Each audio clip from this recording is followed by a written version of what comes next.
పెళ్ళైనా పండగైనా వేడుక ఏదైనా పట్టుచీరల ప్రత్యేక వేదిక Varahi silks. Welcome to it's TV. తమిళనాడులో హోరాహోరీ పోరు కనిపిస్తోంది. ఇప్పటివరకు తమిళనాడు ఎన్నిక అంటే స్టాలిన్ పళనిస్వామి మాత్రమే. కానీ ఈసారి తమిళనాడు ఎన్నికలో Vijay, hero Vijay, super star Vijay, లక్షలాది మంది కోట్లాది మంది అభిమానులున్న నటుడు సొంతంగా ఒక పార్టీని స్థాపించి చాలా వేగంగా విస్తరించి ఈ ఎన్నికల్లో ఒంటరిగా పోరాటం చేస్తున్నాడు.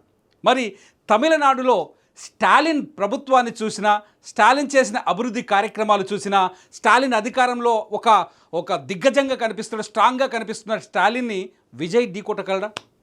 పోనీ ఎన్డీఏ కూటమి, ఈసారి బీజేపీ కూడా తమిళనాడులో 33 సీట్లలో పోటీ చేస్తుంది. ఎన్డీఏ కూటమి స్టాలిన్ పీఠాన్ని కదిలించగలదా? ఈ వీడియోలో ఈ అంశాలన్నింటినీ ఒకసారి చూద్దాం.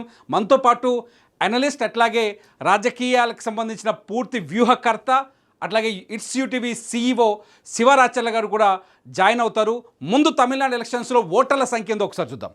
ఒకసారి ఈ తమిళనాడులో జరగబోతున్న మొత్తం ఎన్నికల్లో ఓటు హక్కున్న ఓటర్లు ఎంతమంది అంటే 5,67,07,380 మందికి తమిళనాడులో ఓటు ఉంది.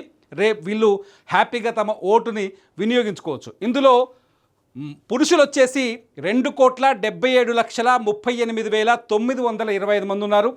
స్త్రీలు వచ్చేసి 2,80,60,838 మంది ఉన్నారు. ఇకపోతే థర్డ్ జెండర్ ఓటర్స్ వచ్చేసి ఇక్కడ 7,617 మంది ఉన్నారు. ఒక రకంగా చూస్తే పురుషుల కంటే మహిళలు చాలా బలంగా, శక్తివంతంగా కనిపిస్తున్నారు.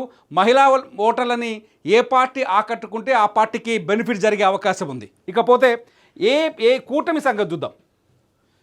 తమిళనాడులో ఎన్ని రకాలుగా చూసినా 2 కూటమిలు పనిచేస్తున్నాయి. 2 కూటమిలు పోటీలో ఉన్నాయి. వీటితో పాటు టీవీకే ఏదైతే విజయ్ పార్టీ ఉందో, విజయ్ పార్టీ అన్ని చోట్ల పోటీ చేస్తుంది. ఒకసారి ఈ 2 కూటమిల లెక్క చూస్తే ఎస్పీఏ అలయన్స్ అంటే ఇండియా కూటమిలో డిఎంకే, ఇప్పుడు అధికారంలో ఉన్న స్టాలిన్ పార్టీ, ఇది డిఎంకే 176 నియోజకవర్గాల్లో పోటీ చేస్తుంది. Indian national Congress INC Congress party 28 చోట్ల పోటీ చేస్తుంది. డిఎండికే 10 చోట్ల పోటీ చేస్తుంది. వీసీకే పార్టీ వచ్చేసి 8 చోట్ల. ఇదంతా ఇండియా కూటమిలోని పార్టీలు.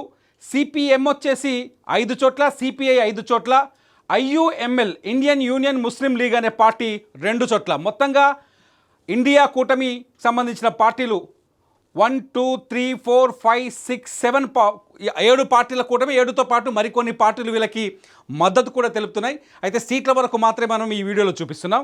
మొత్తం 234 చోట్ల వీళ్ళు పోటీ చేస్తున్నారు. సేమ్ ఇటు ఎన్డీఏ కూటమి అంటే ఈసారి పళనిస్వామి మాత్రమే కాదు, వెనకాల మోదీ చాలా పెద్దగా కనిపిస్తున్నారు తమిళనాడు ప్రజలకి. మోదీ కనిపించిందంటే అక్కడ రాజకీయం ఎలా ఉంటుందో మనం అంచనా వేయచ్చు. ఎన్డీఏ కూటమిలో వచ్చేసి ఏఐఏడిఎంకే 172 చోట్ల పోటీ చేస్తుంది. డిఎంకేతో పోలిస్తే ఒక 4 సీట్లు తక్కువగా కనిపిస్తుంది అంతే. ఇకపోతే బీజేపీ ఈసారి 33 సీట్లలో పోటీ చేస్తుంది. పిఎంకే వచ్చేసి 18 సీట్లలో పోటీ చేస్తుంది.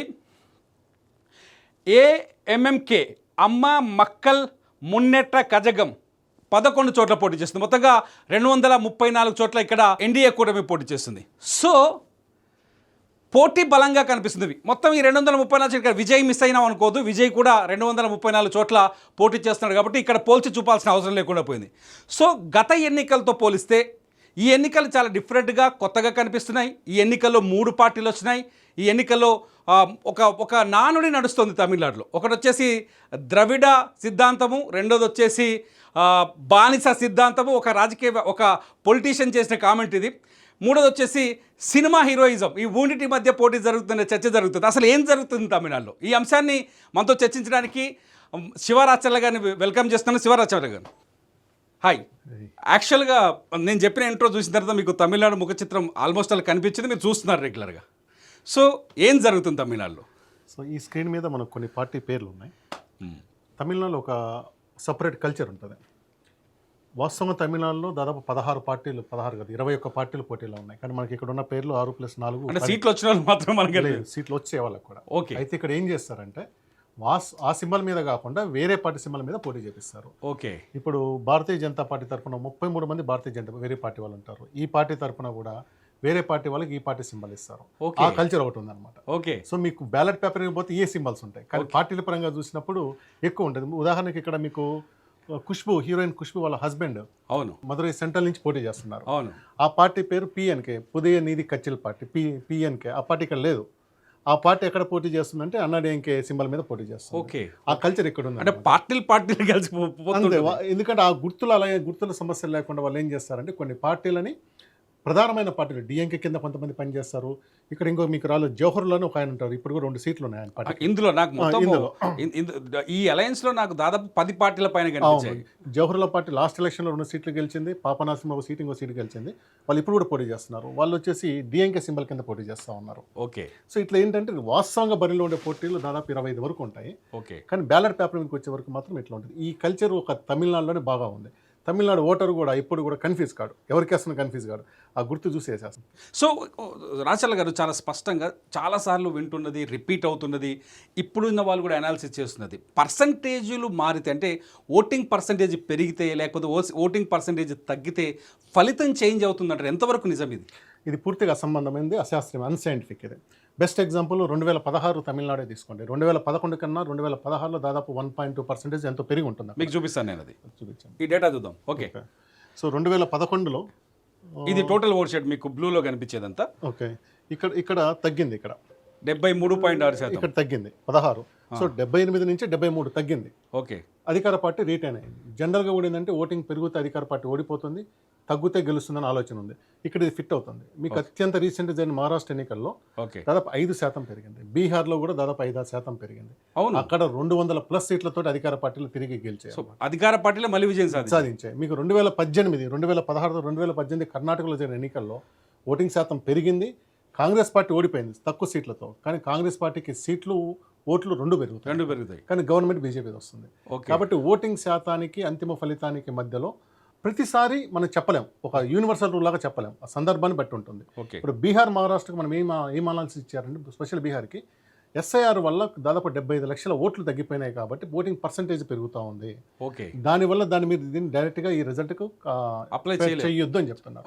ఇదే కాకుండా జనరల్గా అంటే 2016 కన్నా ముందు ఏం చెప్తామంటే 1.5% తక్కువ ఉన్నప్పుడు చెప్పలేము, కానీ ఎప్పుడైతే 3.5% పెరుగుతుందో, ఓటింగ్ పెరుగుతుందో, అది ఖచ్చితంగా ప్రభుత్వ వ్యతిరేకత ఓటు అంటాం. ఓకే. అంటే తక్కువ పెరిగినప్పుడు మార్జినల్గా 1.5 ఉన్నప్పుడు ఉంటుంది. కానీ ఇక్కడ మనం 2011లో చూద్దాం. 2011లో ఏఐడిఎంకి మొత్తం టోటల్ ఓటింగ్ పర్సెంటేజ్ 78.02 ఉంది. ఇటు వచ్చేసరికి 2.5% గవర్నమెంట్ సేమ్ వచ్చింది. సో తగ్గిన జనరల్గా కొంచెం తగ్గితే వస్తుంది, కొంచెం పెరిగినా వస్తుంది, కానీ మరీ ఎక్కువ తేడా ఉన్నప్పుడు మాత్రం పోతుందన్నారు. కానీ అయితే అది బీహారు, మహారాష్ట్రలో అది కూడా కరెక్ట్ కాదని నిరూపించారు రిజల్ట్స్. లాస్ట్ ఇయర్ ఒకసారి చూద్దాం. లాస్ట్ టైం 2021లో తమిళనాడులో ఓటింగ్ పర్సంటేజ్ ఒకసారి చూస్తే ఓట్లతో సహా మీరు చూడొచ్చు. సెక్యులర్ ఎస్పీఏ అంటే డిఎంకే వర్గానికి వస్తే 45.38% వచ్చింది. ఎన్డీఏకి వచ్చేసి 39.7% వచ్చింది. 21 వేసారా? ఎస్, 21. ఓకే, 21. అలయన్స్ వేరే నాన్ అలయన్స్ అదర్ వీరా వాళ్ళే వచ్చేసి 14.9% వచ్చింది. ఈ 14.9%లో ముఖ్యంగా ఎన్టీకే, నాన్ తమిళ్ కచ్చి, సీమన్ డైరెక్టర్ సీమన్ తీసిన వాళ్ళకి 8.2% దాకా ఒక పార్టీకే వచ్చింది. దాని యాక్చువల్ మనం సపరేట్ చూపించుండాలి. ఓకే. మిగిలిన వాళ్ళందరితో కలపకూడదు. ఆ పార్టీ 3rd లార్జెస్ట్ పార్టీ. ఒక రకంగా చెప్పంటే బీజేపీ కన్నా ఎక్కువ ఓట్లు తెచ్చుకోగలిగిన పార్టీ. ఓకే. 8 వచ్చింది. ఆ తర్వాత జరిగిన లోక్సభ ఎన్నికల్లో 10% ఓటింగ్ వచ్చింది. ఓకే. ఎన్టీకే నాన్ తమిళ్ కచ్చి అంటే తమిళ వాళ్ళు మా తమిళ పార్టీని తమిళ నేషనలిజంతో మాట్లాడు. అంటే ఇక్కడ నాకు ఒక డౌట్ ఉంది. అంటే సాధారణంగా అధికారంలో ఉండే పార్టీలు మంచి కార్యక్రమాలు చేయటం, ప్రజలకి కావాల్సిన సంక్షేమ పథకాలు వాళ్ళు ఏదైతే మాట ఇచ్చారో మాట ప్రకారం మేనిఫెస్టోలో పెట్టినట్టుగా ఆ సంక్షేమ పథకాలని పూర్తి చేయటం, అది కాకుండా అదనపు ప్రయోజనాలు చేకూర్చడం, ఇటువంటివి కూడా ఓటింగ్ పర్సంటేజ్ పెరగడానికి కారణమవుతాయా? ఖచ్చితంగా అవుతాయి. ఎందుకంటే అంతవరకు లేనిది కొత్త పథకం రావటమో, కొత్త మార్పు జరిగినప్పుడు ఓటింగ్ పెరుగుతుంది. కానీ గత కొంతకాలంగా మనం అస్సలు రాజకీయాలు లేకుండా కొత్తగా వచ్చింది అనేది ఏమీ లేదు.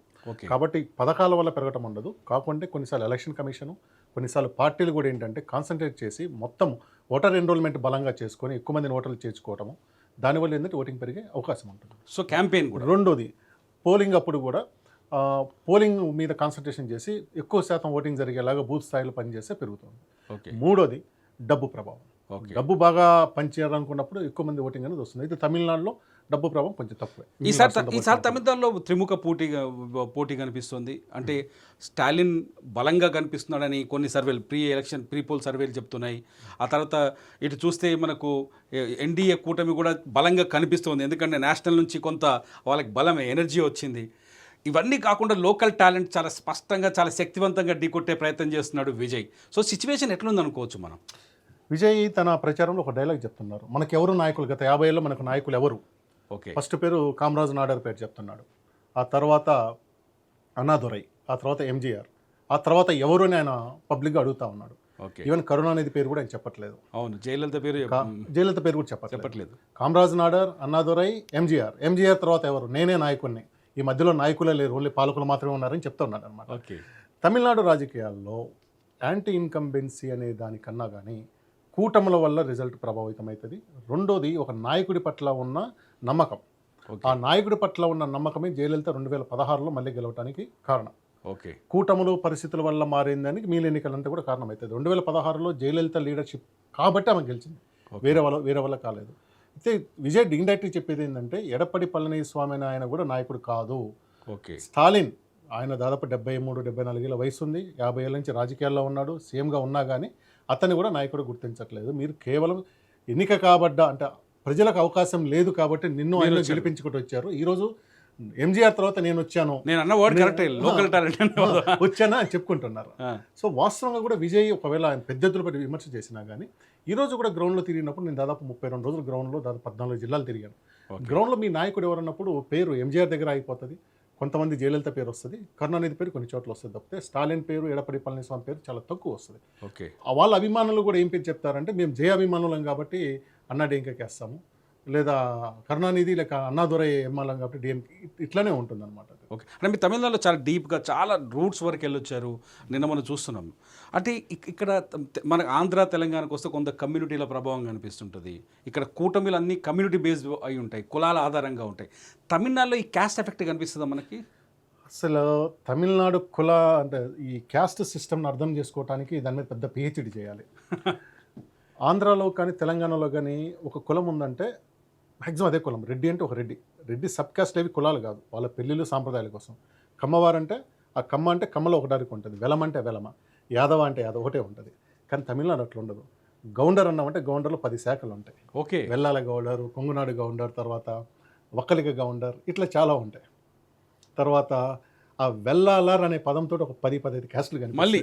మొదలియారులో వెల్లాలర్ మొదలియారు ఉంటుంది, ఇట్లా చాలా కనిపిస్తూ ఉంటాయి. దళితుల్లో కూడా ఒక 7-8 కులాలు ఉంటాయి అనమాట. దళితుల్లో కూడా ఉంటాయి. సో ఈ క్యాస్ట్ సిస్టమ్ అనే దాన్ని కరెక్ట్గా ఇక్కడికి కాదు. 2 ఆస్పెక్ట్స్ క్లియర్గా కనిపిస్తాయి. తమిళనాడులో కులపిచ్చి కనపడదు. ఓకే. తమిళనాడులో కులపిచ్చి, దాని అర్థం ఏంటంటే కులాన్ని బట్టి ఏరని కాదు, కానీ ఆ క్యాండిడేట్కి మాత్రం వేస్తామనేటువంటి చాలా తక్కువ సంఖ్య ఉంటుంది. కులాల ఆధారంగా పార్టీలు తక్కువ. సహజంగా డిఎంకే పక్షంలో దళితుల్లో కూడా ముఖ్యంగా దేవేంద్ర కుల వెల్లాలారు అంటాము, అంటే వీళ్ళని పల్లార్స్ అంటారు. ఓకే. పల్లార్స్ వీళ్ళు ఒక మంది కనిపిస్తారు. తర్వాత కొన్ని సెక్షన్స్ అన్నా డిఎంకే వైపు మాత్రం గౌండర్సు, ముక్కుల తేవర్స్ అంట, ముక్కుల తోర్స్ అంట, 3 క్యాస్ట్లు ఉంటాయి. మరవర్సు, కల్లర్సు, ఇంకో క్యాస్ట్ ఉంటుంది. ఈ సబ్ క్యాస్ట్ తేవర్స్లో కూడా మళ్ళీ 3 ముక్కుల తోర్సులో కూడా మళ్ళీ 3 సబ్ క్యాస్ట్లు ఉంటాయి. అదే నేను చెప్తుంది, పేరు ఒకటే ఉంటుంది, దాని మళ్ళీ ఇంకో కులాలు ఉంటాయి. ఈ కులాలన్నీ కూడా పెద్దవి. ఇప్పుడు కల్లర్స్ అంటే శశికళ సంబంధించింది అనమాట. ఓకే. వాళ్ళు అట్లా ఈ కొన్ని కులాలు ఇప్పుడు అన్నాడీంక వైపు మొన్నటి వరకు కూడా ఏంటంటే ముక్కుల తోర్స్ అంటే అన్నాడీంక ఓటర్సు. ఈపీఎస్ ఎడపడి పళనిస్వామి సీఎం అయ్యాడు కాబట్టి ఓకే గౌండర్స్, ప్రధానమైన గౌండర్లు, ఆ గౌండర్స్ వాళ్ళందరూ ఉంటారు. నాడర్స్లో 2 సెక్షన్లు ఉంటాయి. మళ్ళీ మీకు సౌత్కి వెళ్తే తూతుకుడి, తెన్కాసి నాడర్స్ పోయినప్పుడు క్రిస్టియన్ నాడర్స్, హిందూ నాడర్స్ ఉంటారు. అదే చెప్తుంది, ప్రతి దాంట్లో స్ప్లిట్ ఉంటుంది అక్కడ. అది క్యాస్ట్లో కూడా ఉంటుంది, మన మాటల్లో కాదు, క్యాస్ట్ సర్టిఫికెట్లలో కూడా సపరేట్ ఉంటుంది అనమాట. సో క్రిస్టియన్ నాడర్స్ అంతా డిఎంకేకి, హిందూ నాడర్స్లో ఎక్కువ శాతము, హిందూ నాడర్స్లో అంటే మనకు శరత్ కుమార్ వీళ్ళు వస్తారు. ఓకే. వీళ్ళు ఇట్లా ఎక్కడికక్కడ వీధి ఉంటుంది, ఒక కులాన్ని బట్టి మనం చెప్పలేము. కానీ కుల పార్టీలు మళ్ళీ చాలా ఉంటాయి. కుల పార్టీలు ఇప్పుడు ఇందాక చెప్పాను కదా, అనేక కులాలకి 1 సీటు 2 సీట్లతో కూడా వాళ్ళు ఉంటారు.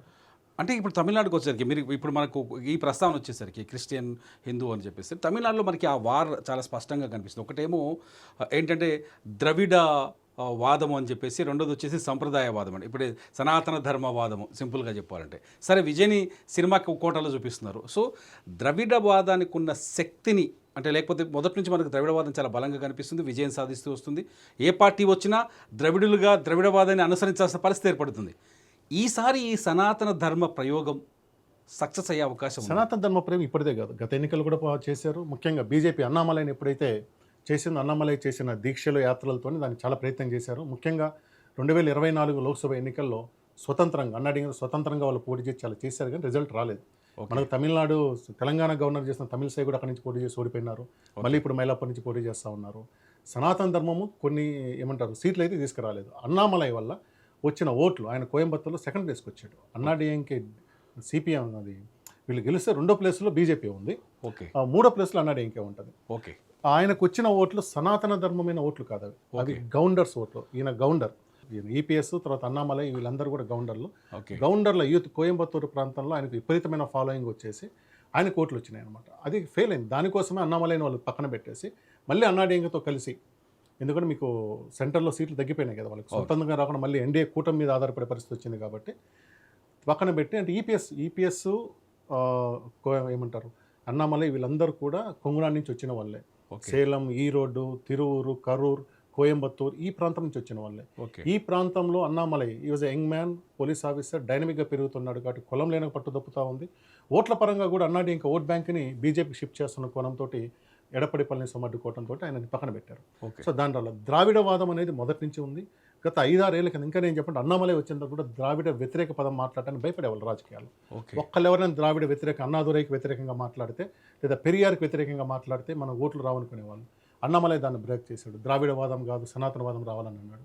ఈరోజు విజయ్ ద్రావిడం చెప్తున్నాడు కానీ ఆయన కూడా పూర్తి స్థాయిలో కాదని కనిపించట్లేదు. పూర్తి స్థాయిలో చెప్పడు ఆయన ఎందుకంటే మిగిలిన వాళ్ళందరూ కూడా కలుపుకొని వస్తున్నాడు. ఓకే, గత ఈ 19 నుంచి 24 వరకు జరిగిన కొన్ని ఎలక్షన్ రిజల్ట్స్ మనం చూస్తే 2019లో లోక్సభ సీట్లలో డిఎంకేకి వచ్చిన ఓటు శాతం 53.2% కనిపిస్తుంది. 21కి వచ్చేసరికి 45.40 కనిపిస్తుంది. 24లో వచ్చేసి లోక్సభకు వచ్చేసి 47% కనిపిస్తుంది. ఏఐడిఎంకే 31 దగ్గర ఆగిపోయింది, 31లో ఉంది. 21కి వచ్చేసరికి 39.7లో ఉంది. 24 లోక్సభకు వచ్చేసరికి 23లో ఉంది. సో బీజేపీ 24లో మాత్రమే కదా ఫుల్ టైం సపరేట్ పోటీ చేసింది. సో 18.24 కనిపిస్తుంది. ఎన్టీకే 3.99% కనిపిస్తుంది. 21 అసెంబ్లీలో 6.60 స్కోరింగ్లో ఉంది. ఇది 24 లోక్సభకు వచ్చేసరికి 8.22లో ఉంది. సో ఈ ఈ మార్పు ఈ ఎలక్షన్స్లో ఎలా ఉండబోతుంది? ఇప్పుడు క్లియర్గా చూడండి. ఇది అన్నాడీఎంకే 2019 లోక్సభలో 53 ఉంది, ఇది 31 ఉంది. ఓకే, పక్కన పెట్టారు. ఇక్కడికి వచ్చేసరికి ఇది తగ్గింది కానీ గెలిచారు. ఇది ఎక్స్పెక్ట్ చేయలేదన్నమాట. ఇంత దాదాపు 68 సీట్లు అనుకుంటున్నాను అన్నాడీఎంకేకి వచ్చింది 2021లో ఎడపడి పళనిస్వామి నాయకత్వం తొలి ఎన్నిక. ఈ 68లో 38 సీట్లు కొంగునాడు నుంచి వచ్చాయి. సో ఒక 3-4 జిల్లాల నుంచి మోర్ దాన్ 50%. ఈ కొంగునాడు ఏంటంటే dominated by Gounders. Okay, dominated by Gounders. Edappadi Palaniswami మావాడు సీఎం అయ్యాడు, మళ్ళీ సీఎం అవుతాడు కాబట్టి వన్ సైడ్గా మీకు ఎక్కడ కూడా పెద్ద రాష్ట్రాలలో లేక పెద్ద జిల్లాలలో గెలిచిన పార్టీకి 0 సీట్లు రావు ఏ జిల్లాలో కూడా. ఈసారి ఇప్పుడు 2000 ఇక్కడ చెప్తాను, ఎక్కడ కూడా మీరు పెద్ద జిల్లా అంటే ఒక 5 సీట్లు 6 సీట్లు ఉన్న జిల్లాకు పోతే ఒక పార్టీ అధికారంలో వస్తే ఆ జిల్లాలో 1 సీటున రావాలి, కానీ 0 సీట్లు రావు. కోయంబత్తూరులో 10 సీట్లు ఉన్నాయి. కోయంబత్తూరులో డిఎంకేకి ఈ ఎన్నికల్లో వచ్చింది 0. 21లో 158 సీట్లతో కూటమి గెలిచింది. 133 సీట్లు డిఎంకే గెలిచింది. ఓకే, కోయంబత్తూరు లాంటి గట్టి ఏమంటారు క్రిటికల్ జిల్లా, పెద్ద జిల్లా, 10 సీట్లతో పెద్ద జిల్లా, అక్కడంతా 10-11 ఉంటాయి. ఆ జిల్లాలో 0 సీట్లు వచ్చాయి. అంటే ఈ కొంగునాడు ప్రాంతము వన్ సైడెడ్గా అన్నాడీఎంకేకి నిలబడింది. ఎందుకు నిలబడింది అంటే గౌండర్ సీఎం అనే దాంతో నిలబడ్డారు. ఎడపడి పళనిస్వామి గౌండర్ సీఎం తనలేదు. దానివల్ల ఇది వచ్చింది, లేకుండా ఇంత కూడా వచ్చి ఉండేది కాదు. ఆ కారణం వల్ల వాళ్ళకు 68 సీట్లు వచ్చాయి. ఈ ఓటు బ్యాంక్ కూడా పెరిగింది ఇక్కడ. ఓకే, ఇదే మీకు 2024కి వచ్చేసరికి ఓకే అన్నాడీఎంకేకి వచ్చిన సీట్లు 0, బీజేపీకి వచ్చిన సీట్లు 0. మొత్తం కూడా డిఎంకే ఇండియా కూటమికి 39కి 39 వచ్చేసాయి. అవును, ఇక్కడ ఓట్లు చూడండి, ఈ 2 కలపండి, 23 + 18 41.24. అంటే దాదాపు దీనికి దగ్గరలోనే ఉంది. ఓకే, కానీ వీళ్ళిద్దరు కలిసి పోటీ చేస్తుంటే కొన్ని సీట్లు వచ్చి ఉండొచ్చు. ఓహో, ఇక్కడ విడిపోయారు. ఇప్పుడు ఇదే కోయంబత్తూరులో సెకండ్ ప్లేస్లో బీజేపీ ఉంది, థర్డ్ ప్లేస్లో ఈయనకు 2 లక్షల పైన ఓట్లు వచ్చాయి బీజేపీకి, వీళ్ళకు 1,60,000 1,70,000. వీళ్ళిద్దరు కలిస్తే అక్కడ గెలిచిన ఏమంటారు డిఎంకే క్యాండిడేట్ కానీ ఎక్కువ వచ్చిండే ఎక్కువ వచ్చిండే. ఎక్కువ ఉండే. విడిపోవటం వల్ల ఏమైందంటే వీళ్ళ ఓట్ బ్యాంక్ స్ట్రైట్ అవే పడిపోయింది. దీన్ని చూసి ఈపీఎస్ భయపడ్డాడు. సో ఈసారి ఇప్పుడు దీన్ని చూసి ఎడపడి పళనిస్వామి భయపడ్డాడు. లోక్సభ ఎన్నికలకు వచ్చేది 28, 23, 18 దాదాపు పోటాపోటీకి వచ్చింది బీజేపీ. అంటే నా ఓట్ బ్యాంక్ మొత్తం బీజేపీకి పోతుంది, అన్నామలైని పక్కన పెట్టండి అని చెప్పించిన సంఖ్య. సో అందుకని అన్నమలై పోటీ చేయలేదు ఈసారి. అన్నామలైని ఏం చేశారంటే అధ్యక్ష పదం నుంచి తప్పించారు. ఇంతకుముందు అన్నాడీఎంకేలో ఉన్న నాగేంద్రని తీసుకొచ్చి పెట్టారు. నిన్న చంద్రబాబు నాయుడు గారు ప్రచారానికి వెళ్ళారు సాతూర్, విరుదానగర్ జిల్లాలో. ఆయన తీసుకొచ్చి పెట్టారు. ఆయన పెట్టిన తర్వాత ఆయన ట్రెడిషనల్ పోతున్నారు, డైనమిక్ కాదు, అటాకింగ్ కాదు, పోతున్నారు. ఈ తప్పించడం వల్ల ఇంకో సీటు కూడా ఏం చేశాడంటే ఆయన కోయంబత్తూరు జిల్లాలో ఒక సీట్ అడిగాడు అన్నమలై. ఆ సీట్లో ఇంతవరకు అన్నాడీఎంకే ఓడిపోలే. ఆ సీట్ మేము ఎట్లా ఇస్తామన్నారు. సో ఆ సీట్ కూడా నాకు ఎన్నికలు వద్దనుకొని దూరంగా వెళ్ళిపోయాడు. ప్లస్ ఇప్పుడు ఆయన అసలు క్యాంపెయిన్లో కూడా లేదు. ఇక్కడ 5-6 నియోజకవర్గాలు వచ్చారు కానీ అక్కడ కూడా లేదు. నాకు సీట్ వద్దని పీఎంకి లెటరే రాసుకున్నాడు ఆయన. అంటే మీరు కొంచెం కోయంబత్తూరు పరిసర ప్రాంతాల్లో మీరు పర్యటించారు కదా, అన్నామలైకి ప్రభావం చాలా బలంగా ఉంది అని ఎట్లా కనిపించింది మీకు? యూత్లో ఎక్కువ అన్నమలై పేరు ఉంటుంది. వాడు డిఎంకే ఓటర్ అయినా కానీ అన్నమలై ఉంటే బాగుండేదని ఉంది. కౌండినపాలెం అని ఒక కాన్స్టిట్యున్సీ ఉంటుంది, మెట్టుపాలెం, ఇలాంటి చోట్ల కోయంబత్తూరుకి అడ్జసెంట్గా ఉన్నవి అన్నీ కూడా చాలా బలంగా అన్నమలై ఒక వైపు ఉంది అన్నమలైకి అక్కడ. ఓకే. సో దాన్ని చూసే అన్నాడీఎంకే వల్ల అతన్ని తప్పించారు. సో ఇప్పుడు ఈసారి ఇప్పుడు 2024 లోక్సభలో మనకు కనిపిస్తున్న ఈ పర్సంటేజ్, ఈ షేరింగ్ చూస్తుంటే ఈ ఎలక్షన్లు 26లో రేపు జరగబోయే ఎలక్షన్ దీని ప్రభావం కనిపిస్తుందా? ఇది మెల్ట్ అవుతాయా రెండు? మీకు తెలిసింది రాజకీయాల్లో 1+1 = 2 కాదు. ఎప్పుడు అని చెప్పలేం. 1+2 అనేది ఖచ్చితంగా 2 కావాల్సిన అవసరం లేదు. కొన్నిసార్లు 3 అవుతుంది, కొన్నిసార్లు 0 కూడా అవుతుంది. ఓకే. అది ఫలితం వచ్చిందో అది ఏమైందో చెప్పాలన్నమాట. ఎందుకంటే రాజకీయాల్లో అర్థమెటిక్స్ అనే దానికి విలువ తక్కువ. అంటే మనకు కనిపిస్తుంది కదా, బీజేపీకి 18.24 వచ్చింది మొన్న.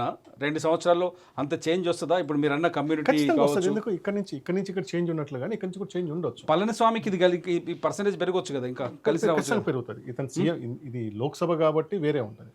అసెంబ్లీకి వచ్చేసరికి వీళ్ళు ఖచ్చితంగా వాళ్ళ ఓట్ బ్యాంక్ ఏదైతే ఉందో 34-35% ఉంటే అందరికి వచ్చేస్తారు. అయితే గెలవడానికి కావాల్సిన మార్జిన్ వరకు వస్తారో లేదనేది మనం రిజల్ట్ చూడాలి. అయితే క్రిటికల్ పాయింట్ ఇది. ఇందాక చెప్పాను, ఎన్టీకే సీమన్ పార్టీ నాన్ తమిళర్ కచ్చి వీళ్ళు 8.22 సొంతంగా వచ్చారు. ఓకే. వాళ్ళు దాదాపు 2011 నుంచి ప్రతి ఎన్నికల్లో పోటీ చేసి ఒక చోట కూడా గెలవాలి.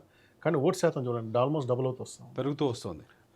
ప్రతి 10 మంది ఫస్ట్ టైం ఓటర్లలో కనీసం 3 ఎన్టీకేకి వేస్తున్నారు, irrespective of caste, area, anything. ఎందుకు? దాని రీజన్ ఏముంటుంది? ఆయన స్పీచ్, ఆయన మాట్లాడేది తమిళ జాతీయవాదము. ముఖ్యంగా ఆయన 2 అంశాలు మాట్లాడతారు. తమిళ జాతీయవాదం ఇప్పుడు ఆయన ఫ్లాగ్ మీదనే ఎల్టీటీ ప్రభాకర్ ఫోటో ఉంటుంది. ఓకే. ప్రభాకర్ ఫోటో ఉంటుంది. కానీ ఆయన దానికన్నా కానీ ఆయన ఏం మాట్లాడతాడంటే తమిళ సంస్కృతి, తమిళ భాష, వీటన్నిటిని మించి యూత్ నాకు కట్టుకుంటుంది. Local employment. ఓకే. అందరూ చెన్నైకి ఎందుకు పోవాలి, అందరూ మధురైకి ఎందుకు పోవాలి, ఇక్కడ ఎందుకు ఎంప్లాయ్మెంట్ ఉండదు, అభివృద్ధి వికేంద్రీకరణ జరగాలి, ఇక్కడ పరిశ్రమ రావాలి. అట్ ద సేమ్ టైం అనవసరమైన యుద్ధం. నీకు ఇక్కడ ఒక road, I think Salem to ఇది ఒక రోడ్డుని ఆయన అపోజ్ చేస్తూ పెద్ద ఎత్తులో ప్రొటెక్ట్ చేశారు. వీళ్ళు చాలా రాడికల్ మిలిటెంట్ టైంలో పనిచేస్తారు, మామూలుగా ధర్నా చేయటం కాదు. ఓకే. ఇక్కడ 6 లైన్ అవసరం లేదు నాకు. ఇక్కడ ఈ ప్రాంతానికి 4 లైన్ చాలు. భూములు అనవసరంగా లాక్కోవద్దు, అభివృద్ధి పేరుతో భూములు లాక్కోవద్దు. భూములు ఉన్నది వ్యవసాయం, కంప్లీట్ ప్రజావాదం. భూములు ఉన్నది ఆయన ప్రిన్సిపల్ ఏంటంటే భూములు ఉన్నది వ్యవసాయానికి, భూములు ఉన్నది ఆయన రియల్ ఎస్టేట్ కూడా వ్యతిరేకిస్తారు. ఇక్కడెక్కడో విలేజ్లో నువ్వు దాన్ని రియల్ ఎస్టేట్ చేసి ఎవరికి లాభం? ఆ భూమి బీడు పెడతారు. నీ విలేజ్లో డెవలప్మెంట్ లేదు ఎందుకు? కాబట్టి అవసరమైన అభివృద్ధి చేయాలి. అట్లాగే పర్యావరణాన్ని కూడా కాపాడాలనుకుంటే నేను చాలా డైవర్సిఫైడ్ మాట్లాడతాను. మంచి స్పీకర్, డైరెక్టర్ కూడా ఆయన మంచి స్పీకర్ ఆయన. సో దానివల్ల ఆయనకు ఫస్ట్ టైం ఓటర్ ప్రత్యామ్నాయం అన్న పదం వచ్చినప్పుడు ఫస్ట్ ఎన్టీకేకి వెళ్ళిపోతుంది. దానివల్ల ఈ స్థాయికి రాగలిగారు. ఒకసారి చెన్నైకి వెళ్దాం. చెన్నై లాస్ట్ ఇయర్ కొంత ఎలక్షన్స్ అవన్నీ చూస్తే చెన్నైలో 1977 నుంచి మనకు కొంత డేటా అవైలబుల్ ఉంది. 2016 వరకు సార్. 2022 out of 22 DMK. 2021లో 22 వచ్చింది. సో ఈసారి చెన్నై సిటీ ఎలా ఉండబోతుంది? చెన్నై సిటీ డిఎంకేకి స్ట్రాంగ్ బేస్. ఓకే. మీకు రీజనల్గా ఎట్లా ఉంటాయంటే ఏ పార్టీ గెలిచినా ఉన్నా కొన్ని రీజన్స్ స్ట్రాంగ్ ఉంటాయి. ఇంతకుముందు కొంగునాడు అన్నా డిఎంకేకి ఎట్లా ఉందని చెప్పాను. అవును. ఎందుకంటే 158 డిఎంకేకి వచ్చినా కానీ కొంగునాడులో 38 సీట్లు అన్నా డిఎంకే గెలిచినట్టుగానే చెన్నై సిటీ ఎప్పుడు కూడా డిఎంకేకి స్ట్రాంగ్ వాళ్ళు ఉంటుంది. మొదటి నుంచి కూడా కరుణానిధి అంటే మొదటి నుంచి అంటే మీకు 89 తర్వాత నుంచి చూసుకోండి. అవును. ఇది లాస్ట్ ఎన్నిక. ఇది ఇక్కడ ఈ ఎన్నిక వరకు ఎంజీఆర్ బతికున్నారు. ఎంజీఆర్ అయిపోయిన తర్వాత జరిగే ఎన్నికలు ఇవన్నీ. ఇక్కడ ఈ ఎన్నికలు ఏంటంటే కాంగ్రెస్ పార్టీ బలంగా ఉంది. ఆ రోజు 20% స్వతంత్రంగా వచ్చింది. ఇదే చివరి ఎన్నిక. కాంగ్రెస్ పార్టీకి ఎక్కువ సీట్లు ఓట్లు వచ్చిన ఎన్నిక. 91లో తగ్గారు, ఇంకా అక్కడి నుంచి తగ్గుతూ వస్తుంది అనమాట. మీకు 2001లో తగ్గింది, 2006లో తగ్గింది. Okay, right. అంటే ఓవరాల్గా ఇర్రెస్పెక్ట్ ఆఫ్ సీట్స్ చెన్నై సిటీలో డిఎంకే హవా ఎప్పుడు ఉంటుంది. ఈసారి కూడా ఈసారి కూడా ఉంటుంది కానీ ఖచ్చితంగా కానీ ఉంటుంది. కానీ పోయిన చెన్నైకి వచ్చేసరికి నాకు ఒక చిన్న క్వశ్చన్ అంటే అజ్ఞానంగా వస్తుందనే ఒక క్వశ్చన్ని విజయ్ సూపర్ స్టారు విజయ్కి అభిమానులు ఎక్కువగా ఉంటారు. చెన్నైలో ఆ సినిమా ప్రభావం చాలా ఎక్కువగా కనిపించే అవకాశం ఉంది. విజయ్ ప్రభావం ఈసారి కనిపించే అవకాశం లేదు. దానికన్నా ముందు ఒక పాయింట్ చెప్పాలి. చెన్నైలో కరుణానిధి కానీ స్టాలిన్ కానీ ఉదయనిధి కానీ చెన్నై నుంచి పోటీ చేస్తూ వస్తున్నారు. అవును, చివరి 7 ఎన్నికలు కరుణానిధి నాకు తెలిసి 89 నుంచి ఇక్కడే ఉన్నారు అనుకుంటాను. స్టాలిన్ కొల్లత్తూరు నుంచి చేస్తూ ఉన్నారు. 1000 లైట్స్లో ఉండేవాళ్ళు. ఇప్పుడు ఉదయనిధి వచ్చి చెప్పకలు ఉండరు. వీళ్ళంతా కూడా చెన్నైలో నుంచే పోటీ చేస్తున్నారు. ఆ కుటుంబానికి యాక్సెస్ ఎక్కువ ఉంది, అక్కడ పనిచేస్తారు. ఇప్పుడు మీరు అనేది విజయ్ సినిమా ఫ్యాన్స్ చెన్నైలో ఎక్కువ ఉన్నారు. అంటే ఆ క్వశ్చన్ ఏంటంటే అర్బన్లో విజయ్ ఫ్యాన్స్ ఎక్కువ ఉన్నారు, రూరల్లో తక్కువ ఉంది. ఎక్కడైనా కూడా అంతే, సినిమా ప్రభావం అర్బన్లో ఎక్కువ ఉంటుంది, రూరల్లో తక్కువ ఉంటుంది. అవును, చెన్నైలో కూడా ఎక్కువ ఉంది. విజయ్కి బాగా ఆశ పెట్టుకున్నాయి 2 ప్రాంతాల మీద పెట్టుకున్నాడు. ఒకటి చెన్నై సిటీ, 2 మీకు చివరిలో ఉన్న ఆయన పోటీ చేస్తున్న చెన్నైలో పెరంబూర్ వచ్చి శ్రీ పెరంబదూర్ అది పక్కన చెన్నై కానుకొని ఉంటుంది. అది చెంగల్పట్టు డిస్టిక్ అనుకుంటాను. ఓకే, అక్కడ ఆశ పెట్టుకున్నాడు. చెన్నై సిటీలో మంచి సీట్లు తెచ్చుకోగలను, అట్లాగే సౌత్లో వస్తాయి అనుకుంటున్నారు ఆయన. ఓకే, చెన్నై సిటీలోనే కదా ఓవరాల్గా ఆయనకు రాబోయే ఓట్లు ఎవరికి నష్టం అనేది అనాలిసిస్ జరుగుతూ ఉంది. డిఎంకే కానీ అన్నా డిఎంకే కానీ ఫస్ట్ టైం ఓటర్లు వేయట్లేదు అనేది మనం ఇందాక ముందు చెప్పాం. ఫస్ట్ టైం ఓటర్లలో మోర్ దెన్ 30 to 40% ఆప్షన్ ఎవరంటే ఎన్టీకే. ఓకే, సీమ. సో ఈసారి మళ్ళీ పెరిగే అవకాశం ఉంటుంది చెప్తున్నాను. ఫస్ట్ టైం ఓటర్లు ఎవరికి పోతున్నారు? మెజారిటీగా సీమని పోతున్నారు. మిగిలిందాన్ని డిఎంకే అన్నా డిఎంకే ఇంకెవడంటే పంచుకుంటున్నాడు. ఓకే, విజయ్కి వచ్చే ఫ్యాన్స్లో కూడా ఫస్ట్ టైం ఓటర్లు ఎక్కువ. విజయ్కి కానీ సీమను కానీ అండర్ 35 ఏజ్ ఉన్న వాళ్ళు మాత్రమే సినిమా అంటే వీళ్ళు సినిమా ప్రభావం ఎక్కువ ఉంటుంది అన్న కోణంలో మనం చేస్తున్నాం. మన రాష్ట్రంలో కూడా మనం చూసాం. ప్రజారాజ్యం జనసేన చూసినప్పుడు కూడా యూత్లో ఉన్న క్రేజీ కొంచెం 40-50 ఉన్న వాళ్ళ మధ్యలో ఉండదు. ఓకే, సహజంగా ఏంటంటే వాళ్ళకున్న ఈక్వేషన్స్, లోకల్ అడ్జస్ట్మెంట్లు, పరిచయాలు, దీంతో వాళ్ళు డెసిషన్ తీసుకుంటారు. ఎక్కువ కొత్త పార్టీలకి సినిమా వాళ్ళకి ఎవరు వేస్తున్నారంటే ఫస్ట్ టైం ఓటర్స్ వేస్తూ ఉన్నారు. ఈ first time voters default option ఎవరు ఉన్నారు ఇంతవరకు? ఎన్టీకే. కానీ యూత్లో విజయ్కి అంత క్రేజ్ కనిపించట్లేదా ఈసారి? విజయ్కి ఓవరాల్గా బాగా క్రేజ్ ఉంది. అయితే మనం చూడని క్రేజ్ కాదు. 2019లో పవన్ కళ్యాణ్కి లేని క్రేజ్ కాదు, 2009లో చిరంజీవికి లేని క్రేజ్ కాదు. మనం ఆల్రెడీ ఆ క్రేజ్ చూసాం కాబట్టి దాన్ని కొత్తగానే భిన్నంగానే భారీగానే ఊహించలేము. నిజంగా ప్రజారాజ్యంకి వచ్చిన జనాలతో పోల్చుకుంటే పవన్ కళ్యాణ్కి వచ్చింది తక్కువే, ఈరోజు విజయ్కి వస్తుంది ఇంకా తక్కువే.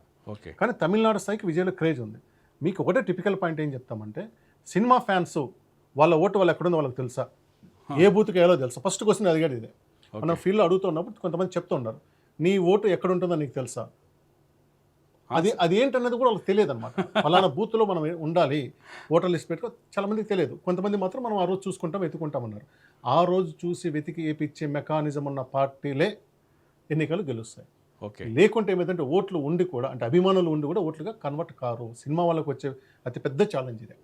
సో విజయ్కున్న అభిమానులలో ఎంతమంది ఓటర్లుగా ఎంతమంది ఓట్లు వేస్తారు, అది పెద్ద క్వశ్చన్. ఓకే, సో షుగర్ ఇక్కడ చెన్నై వరకు వచ్చేసరికి ఖచ్చితంగా డిఎంకే 1 సైడెడ్ డామినేట్ చేస్తుంది కాబట్టి నష్టం అంటే జరిగితే డిఎంకే కొన్ని సీట్ల 2, 3, 4 సీట్లలో జరగాలి. అసలు నష్టం జరగకుండా పోదు. అది కొన్ని చోట్ల ఏమంటారు అన్నా డిఎంకే గెలవచ్చు, కొన్ని చోట్ల డిఎంకే గెలవచ్చు. కానీ గవర్నమెంట్ని ఓడగొట్టే స్థాయి నష్టం జరుగుతుందా లేదా అని అసెస్మెంట్ చేసినప్పుడు ఆ స్థాయి నష్టం ఉండకపోవచ్చు. కొద్ది రోజులుగా అంటే వాళ్ళు మేనిఫెస్టోలు ఇవన్నీ గమనించిన తర్వాత చూస్తే స్టాలిన్ మేనిఫెస్టోలో స్పష్టంగా ఏం కనిపిస్తుందంటే మౌలిక వసతుల కల్పన కావచ్చు, కొత్త ఏదైతే గతంలో ఇచ్చిన హామీలు ఉన్నాయో వాటిని పూర్తి చేయడం కావచ్చు, ఇటువంటి కొంచెం ధైర్యవంతమైన మేనిఫెస్టో చూస్తే ఎంత ధైర్యంగా ఉన్నాడని తెలిసిపోతుంది కదా. అన్ఫార్చునేట్లీ అది లేదు. Stalin manifesto is DMK manifesto కన్నా డిఎంకే మేనిఫెస్టో కన్నా భిన్నంగా లేదు. ఆ మేనిఫెస్టో వాళ్ళకన్నా ఎక్కువ ఇస్తాననే స్టైల్లో ఉంది తప్పితే, ఒకళ్ళు 10,000 ఇచ్చారు, ఒకళ్ళు ఫ్రిడ్జ్ ఇచ్చారు, నేను ఇస్తానన్న స్టైల్లో ఉంది తప్పితే కొత్తగా లేదు. ఇందాక ఎన్టీకే చెప్తున్నాను. సీమన్కి ఎందుకని, సీమన్ దాంట్లో మేనిఫెస్టో వెరీ ఫస్ట్ పాయింట్, సంక్షేమ పథకాల మీద డబ్బు పెట్టను అని ఫస్ట్ పాయింట్ మేనిఫెస్టోలో ఉంటుంది ఓపెన్గా. అయినా ఆయన ఫస్ట్ టైం ఓటర్లు వేస్తున్నారు. ఓకే, ఆయన ఈజ్ ఆల్టర్నేటివ్. ఎందుకంటే ఈ 2 పార్టీల కన్నా భిన్నంగా చెప్తాను, ఈ 2 పార్టీలను ఎక్కువ ఇస్తానని చెప్పట్లా. ఈ డబ్బుని ఇట్లా వృధా చేయను, కానీ మౌలిక వసతులు కల్పిస్తాను, స్కూల్స్, హాస్పిటల్స్, ట్రాన్స్పోర్టేషన్ మీద పెడతాను, అది అందరిని ఆకట్టుకుంటుంది. అవసరమైన విజయ్ అది మిస్ అయ్యాడు. విజయ్ కూడా సాంప్రదాయ పార్టీలకు ఉండాల్సిన మేనిఫెస్టోని తీసుకొచ్చుకున్నాడు కాబట్టి ఆ విషయంగా ఆయన కొత్తగా ఏమి కనపడట్లేదు విజయ్. ఓకే, అంటే విజయ్ చూసినా ఏఐడిఎంకే ఇప్పుడు ఎన్డీఏ కూటమి చూసినా ఆల్మోస్ట్ ఆల్ సేమ్ కనిపిస్తుంది. సో తమిళనాడులోకి వచ్చేసరికి మనం జయలలిత నుంచి చూస్తూ వస్తున్నాం, కరుణానిధి నుంచి చూస్తూ వస్తున్నాం. ఫ్రీ పథకాలకి ఎక్కువగా జనాలు పడిపోవడము, సంక్షేమ పథకాలకి ఎక్కువగా జనాలు పడిపోవడము, అంటే డబ్బులు ఇస్తామంటే లొంగిపోవడము, గిఫ్ట్లు ఇస్తామంటే 10 ఏళ్ల కిందటి వరకు పెద్ద సమస్య కాదు. కానీ గత 10 ఏళ్ల నుంచి ఏమంటారు రాష్ట్రాల ఆర్థిక అప్పుల భారం అయిపోతూ ఉద్యోగుల జీతాలు లేని పరిస్థితుల్లో ఉన్నప్పుడు ఇది పెద్ద ఏమంటారు వర్కౌట్ అయ్యేది కాదు. ఫ్రీ మంత్రాలు వర్కౌట్ అయితే ఈ సార్ కాదు కాదు ఇప్పుడే కాదు, గెలిచిన పార్టీ చెప్పుకున్నా కానీ ఒక పార్టీ గెలవటంలో ఈ ఫ్రీబీస్ అనే దాని పాత్ర చాలా తక్కువ. ఆ పార్టీ గెలవడానికి 10 కారణాలు ఉంటే ఫ్రీబీస్ వచ్చి 7వ కారణం 8వ కారణం ఉంటుంది తప్పితే మొదటి 2-3 కారణాల్లో ఉండదు. ఓకే, ఈ మాట ఇక్కడే దేశంలో ఎక్కడైనా సరే ఏదైనా పార్టీ ఎన్ని వాగ్దానాలు చేయని ఎన్ని సంక్షేమ పథకాలు పెట్టినా ఆ పార్టీ గెలిచిందంటే టాప్ 5 వేరే రీజన్స్ ఉండేది, 5 తర్వాత 6-7 రీజన్లోనే ఫ్రీబీస్ ఉంటాయి. ప్రజలకు వెగటు కొడుతుంది, ప్రజలకు అర్థమవుతుంది ఆర్థిక పరిస్థితులు బాగాలేదు, అప్పులు ఆఖరికి బీజేపీ వచ్చి కూడా ఇవే సూత్రాలు ప్రకటించిపోయింది. అదే కదా బీజేపీ మొదట్లో 2018 గుజరాత్ ఎన్నికల్లో చెప్పింది ఈ పని ఇవ్వలేమని, కానీ ఇప్పుడు అన్ని చోట్ల వాళ్ళు కూడా ఇస్తున్నారు కదా. ఓకే, వాళ్ళ ప్రత్యేకత వాళ్ళు కూడా పోగొట్టుకుంటున్నారు కదా. సో ఇక్కడ ఫైనల్గా ఎలక్షన్ దగ్గరకు వచ్చే ఈ మూమెంట్లో మధ్యలో పార్లమెంట్ సమావేశాలు నిర్వహించడం, ఏప్రిల్ 16, 17, 18, ఆ తర్వాత డీలిమిటేషన్ బిల్లును తీసుకురావడం, మహిళా రిజర్వేషన్ బిల్లు రావడం, తర్వాత పెద్ద రాజకీయం జరిగింది. దాని గురించి పక్కన పెడితే దక్షిణాది నుంచి అన్యాయం జరుగుతుంది అనే వాదనని బలంగా ఎత్తుకున్న స్టాలిన్ ఎన్నికల ప్రచారం స్టంట్ అనుకోవాలా దాన్ని, లేకపోతే ఆ దక్షిణాదికి నేను నాయకుడిని నిరూపించుకునే ప్రయత్నం చేశాడో తెలియదు.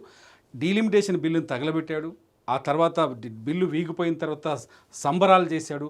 సో ఈ ఎఫెక్టు ఎలక్షన్స్ మీద ప్రభావం చూపించే అవకాశం ఉందా? డిఎంకేకి ఓట్లని పెంచే అవకాశం ఉంటాయి? డిఎంకే సినిమా పార్టీనే. కన్నా అనేది రైటర్, ఎంజీఆర్ కన్నా కూడా ఎక్కువ పాపులారిటీ ఉన్న రైటర్. తమిళనాడులో హీరోల కన్నా రైటర్లకే ఎక్కువ. మీరు కన్నా అనేది ఫోటోలు చూసుకుంటే అట్లా పెన్ను పెట్టి రాసుకుంటే, తమిళనాడు నాయకుల్లో ఎక్కువ మంది ఈ రోజు కూడా ఫోటోలు ఏంటంటే పెన్ను పెట్టి రాసుకున్న ఫోటోలు ఫ్లెక్సీలు వేసుకుంటారు. అంటే రచయితಗಳಿಗೆ తమిళనాడులో విలువ.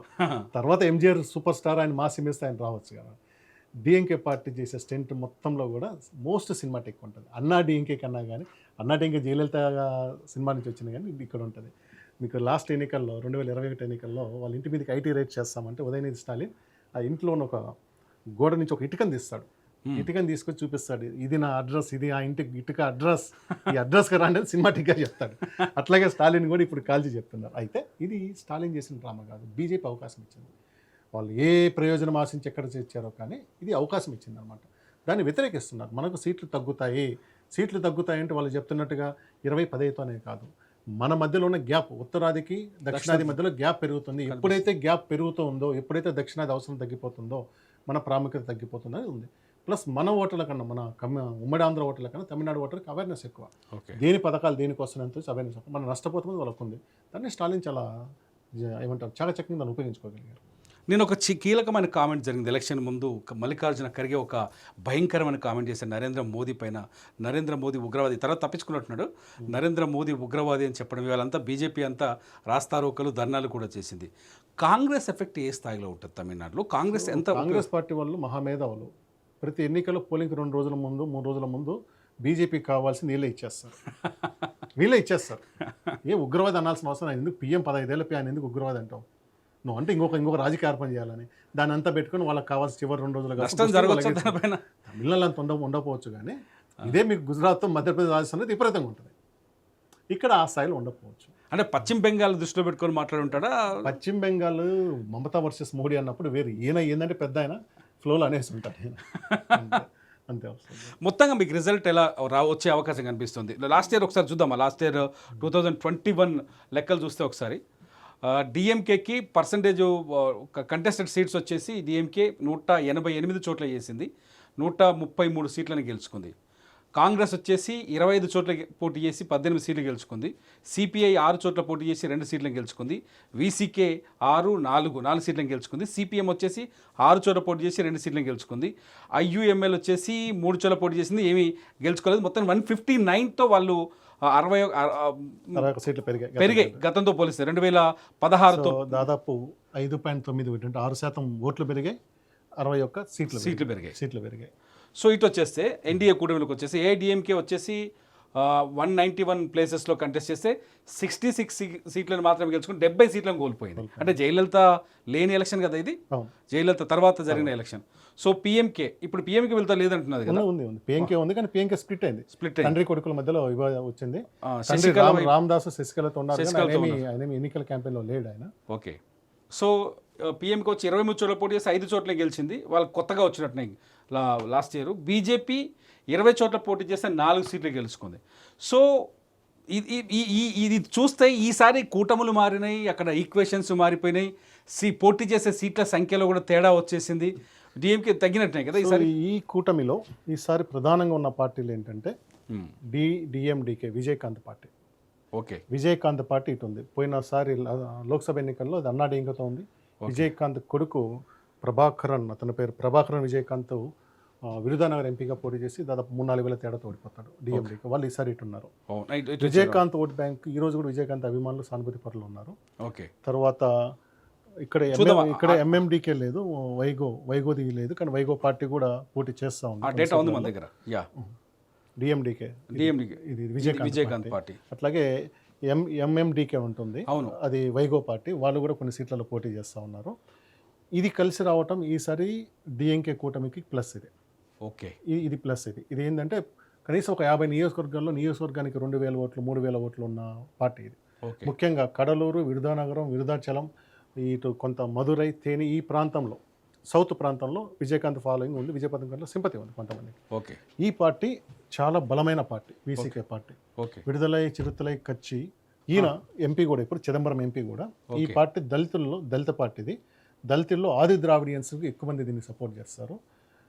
నిజంగా అంటే మనం ఈరోజు అంటరాంతరం ముందు ఏదైనా ఉందని మనం చర్చించిన ఒకనాడు ఆ పరిస్థితి నుంచి తిరుమావలవన్, ఇతని పేరు తిరుమావలవన్. ఓకే, తిరుమావలవన్, ఆయన పేరు కామ్రేడ్ తిరుమావలవన్ పెట్టుకుని, is not a communist but comrade Thirumavalavan పిలుస్తారు. గట్టిగా ఆ సెక్షన్లో అంటరానితనాన్ని నేను స్వయంగా ఒక షిర్కాలి అని ఒక నియోజకవర్గం, అంటే టూ అవర్స్ అది మన పూంపుహార్ కర్ల నుంచి వెళ్తున్నప్పుడు అది చెప్పానమాట, నువ్వు నేను నిలబడి ఒకే గ్లాసులో తాగుతున్నామంటే అది మా తలైవర్ తీసుకొచ్చిందే, లేకుండా అంతమంది మాకు వేరు గ్లాసులు ఉండేవి. ప్లస్ అతను దళితుడే కానీ హిందూ, ఇంత బుట్ట పెట్టుకొని నిలబడి ఉంటాడు. నేను సర్ప్రైజ్ అయ్యాను. అతను చెప్తున్న అంటే ప్రైడ్ అంటాం కదా, అలాంటి అతను చెప్తున్న టోన్, అంతవరకు మాట్లాడుతుంటే అలాంటి టోన్ విన్నప్పుడు సర్ప్రైజ్ అయ్యాను. అరే ఇంకా ఇట్లా ఉంది, గ్లాస్ చూపించి నువ్వు నేను ఒకే గ్లాస్లో తాగుతాను నిలబడి ఇక్కడ, అది మా తలైవర్ వల్ల వచ్చింది మాకు అని చెప్పి ఆయన చెప్తున్నారు. చాలా స్ట్రాంగ్ పార్టీ. ఈ పార్టీ వల్ల డిఎంకేకి చాలా కలిసి వస్తుంది. ఈ రెండు పార్టీలు కూడా బాగా బలంగా పనిచేస్తాయి. తర్వాత ఇటు పక్కకు వచ్చేసరికి ఈ అన్నాడీఎంకే కూటమి కలిసి వచ్చేదంటే ఇది టీటీవీ దినకరన్, జయలలిత మేనల్లుడు. లాస్ట్ ఎన్నికల్లో వీళ్ళు సపరేట్గా ఉన్నారు. టీటీవీ దినకరన్ ఇప్పుడు ఏమైందంటే విడిపోయారు కదా, దినకరన్ మళ్ళీ వచ్చాడు, వీళ్ళతో జాయిన్ చేసుకున్నారు. ఇక్కడ ఏమైందంటే అన్నాడీఎంకే పార్టీ, నేను చెప్పాను కదా, తేవర్స్, ముఖ్యంగా ముకుల తోర్స్ అనే 3 కులాలు, కలర్స్, మరవర్ సింగోళ్ళు, వీళ్ళందరూ ఒకప్పుడు అన్నాడీఎంకే మన పార్టీ అనుకున్నారు. ఎందుకంటే శశికళ వాళ్ళు, జయలలిత సీఎం అయినా కానీ శశికళ మొత్తం నడిపి మన పార్టీ అనుకునేవాళ్ళు. కానీ ఎప్పుడైతే ఈ పార్టీ నుంచి ఓపీఎస్, ఆయన కూడా తేవరు, శశికళ బయటకు వెళ్ళిపోయిందో మన పార్టీ కాదన్న ఫీలింగ్ వస్తూ ఉంది. తేవర్లు దూరం అవుతున్నారు, స్ప్లిట్ అవుతున్నారు. అలాంటి టైంలో ఇతను మళ్ళీ దినకరాన్ని తీసుకొచ్చి పెట్టుకోవటం వల్ల ఖచ్చితంగా గత ఎన్నికల కంటే కూడా వీళ్ళకి బలం వచ్చింది. ఖచ్చితంగా కొన్ని ప్రాంతాలు ఈయన వల్ల, ముఖ్యంగా మనకు ఎక్కడంటే తూతుకుడి, తర్వాత తిరువన్వేలి, ఆ ప్రాంతంలోకి వచ్చినప్పుడు బాగా డామినేటింగ్ ఉన్న దగ్గర ఎందుకంటే కొంత బలం వస్తుంది. సో అక్కడ విజయకాంత్ డిఎండికే వస్తే ఇక్కడ ఏఎంఎంకే ఈ పార్టీ వల్ల ఈ కూటమి కొంత కలిసి వస్తుంది. పిఎంకే గతంలో లేదు, 0 సీట్ల నుంచి ఉండేవాళ్ళు, మళ్ళీ ఎన్నిక వచ్చారు. పిఎంకే చీలిపోయి రామదాసు కొడుకు అనుభవాన్ని చీలిపోయినా కానీ రామదాస్ బయటకు వచ్చి తిరగట్లేదు. Is 86 years old. ఈ మధ్య హాస్పిటల్ కూడా జాయిన్ అయ్యారు. శశికళ ఉందా పోటీలో? శశికళ పిఎంకే చీలిక వర్గం, రామదాస్ వీళ్ళిద్దరు కలిసి పోటీ చేస్తారు. వీళ్ళకి ఏం నష్టం కలిగించారు శశికళ? ఖచ్చితంగా ఎంతమంత చేస్తుంది. ప్లస్ నేను 2-3 నియోజకవర్గాలు చూశాను. ముఖ్యంగా శంకర్ కోయిల్ అనేది ఒకటి తెన్కాశీ జిల్లాలో అనుకోకుండా పోతున్నప్పుడు మాజీ ఎంపీ ఉమా మురుగేషన్ క్యాంపెయిన్ చేస్తున్నాము. మురుగేషన్ మాజీ ఎంపీనే, ఉమా మురుగేషన్ మాజీ ఎంపీనే క్యాంపెయిన్ చేస్తుంది. అది అక్కడ పోయి చూసినప్పుడు వాళ్ళ టార్గెట్ అంతా కూడా ముకుల్తో కమ్యూనిటీ దగ్గరే టార్గెట్ చేస్తున్నారు, డ్యామేజ్ అన్నాడీఎంకే చేయడానికి చేస్తూ ఉన్నారు. ఆమె ప్రతి చోట కూడా క్యాంపెయిన్ చేసుకుంటూ వస్తుంది. అంటే రామదాస్ మాత్రం ఆయన బయటికి రావట్లేదు, హెల్త్ బాగాలేదు అన్నారు, కానీ వీళ్ళు గట్టిగా పోటీ చేస్తారు. సో మొత్తానికి శశికళ ఎఫెక్ట్ ఖచ్చితంగా ఏఐడిఎంకే ఉంటుంది. అంటే ఏఐడిఎంకే గెలిచేంత వేవ్ కనుకుంటే కనపడదు, కానీ పోటీ ఉన్న రోజుల్లో 1000-1500 కూడా చాలా పెద్ద ప్రభావం చూపుతాయి. నేను మొత్తం మీద చూసినప్పుడు శశికళకి ఒక స్థానంలో అవకాశం ఉంటుందేమో అనిపించింది. ముకుల కూతురు అని, ఈ తేవర్స్కి గురువు లాంటి వాడైనా ముత్తురామలింగ తేవర్ అయిన ఫ్రీడమ్ ఫైటరు, నేతాజీ సుభాష్ చంద్రబోస్తో పనిచేశాడు. ఆయన పెట్టిన ఫార్వర్డ్ బ్లాక్కి national convener, south India convener, ఆయన పెద్ద మనిషి. ఆయన 3 సార్లు ఎంపీ, 2 సార్లు ఎమ్మెల్యే గెలిచారు. చాలా ఫ్రీడమ్ ఫైటర్, చాలా గొప్ప మనిషి. ఆ ముకులదూర్ అనే దగ్గర రామ్ కుమార్ అని ఒక డాక్టర్కి ఇచ్చారు శశికళ సీట్.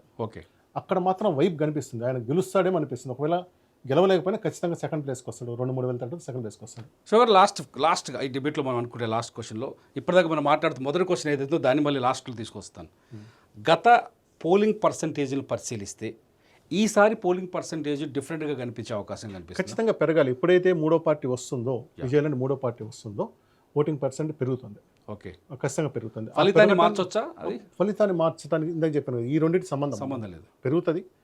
ఏ పార్టీ గట్టిగా పనిచేస్తే ఆ పార్టీ గెలుస్తుంది అనుకోవాలి. ఒకటి ఏంటంటే ఇందాక చెప్పి ఎన్టీకే గురించి చెప్పాను కదా, అవును. ఈ ఎన్నికల్లో బిగ్గెస్ట్ లూజర్ ఎన్టీకే అవుతుంది. ఓకే, ఎందుకంటే లాస్ట్ టైం 8.2 ఎంత పర్సెంట్ వచ్చింది కదా. ఓకే, ఈసారి ఆ ఎన్టీకే సీమాన్ని ఒక ప్రత్యామ్నాయం ఓటర్లో కొంతమంది విజయ్కి వెళ్తున్నారు. ఓకే, ఇది ప్రతి జిల్లాలో ప్రతి చోట కనిపిస్తుంది. కాబట్టి సీమాన్ ఓట్ బ్యాంక్ కొంచెం తగ్గుతుంది. ఒకవేళ విజయ్ కనుక లేకుంటే అందులో 10% దాటి ఉండేవాళ్ళు. ఈసారి విజయ్ వాళ్ళ ఓట్లు కొన్ని తీసుకుంటారు. Yeah, thank you so much. Thank you. మంచి విశ్లేషణ అందించారు. ఇది మొత్తానికి తమిళనాడు ముఖ చిత్రాన్ని మనం చాలా స్పష్టంగా చూసాం. తమిళనాడు ముఖ చిత్రంలో శివ గారు చెప్పినట్టుగా చూస్తే పోలింగ్ పర్సంటేజు ఫలితాన్ని మార్చే పరిస్థితులు ఉంటాయా లేదా అనేది మీకు అర్థమైపోయి ఉంటుంది. సో మీరేమనుకుంటారు, ఈసారి తమిళనాడు ఎలక్షన్స్లో రిజల్ట్ ఎలా ఉండబోతుంది అనుకుంటున్నారు? విజయ్ పరిస్థితి ఏమని మీరు అంచనా వేస్తున్నారు? స్టాలిన్ ఢీకొట్టే శక్తి విజయ్కి ఉంటుందా, లేకపోతే ఏఐడిఎంకేకి స్టాలిన్ ఓడించగలదా ఈసారి ఎన్డీఏ కూటమి అనేది మీ అభిప్రాయాల్లో, మీ ఆలోచనల్లో, మీ అంచనాలు ఎలా ఉంది? ఈ వీడియో కింద కామెంట్ చేయండి. మీ కామెంట్స్ ఖచ్చితంగా మీ కామెంట్స్ చాలా ఇంట్రెస్టింగ్గా ఉంటే వాటిపైన మరొక వీడియో చేస్తాను నేను. అప్డేట్స్ కోసం చూస్తూనే ఉండండి. It's UTV. నా పేరు తిరుమల్.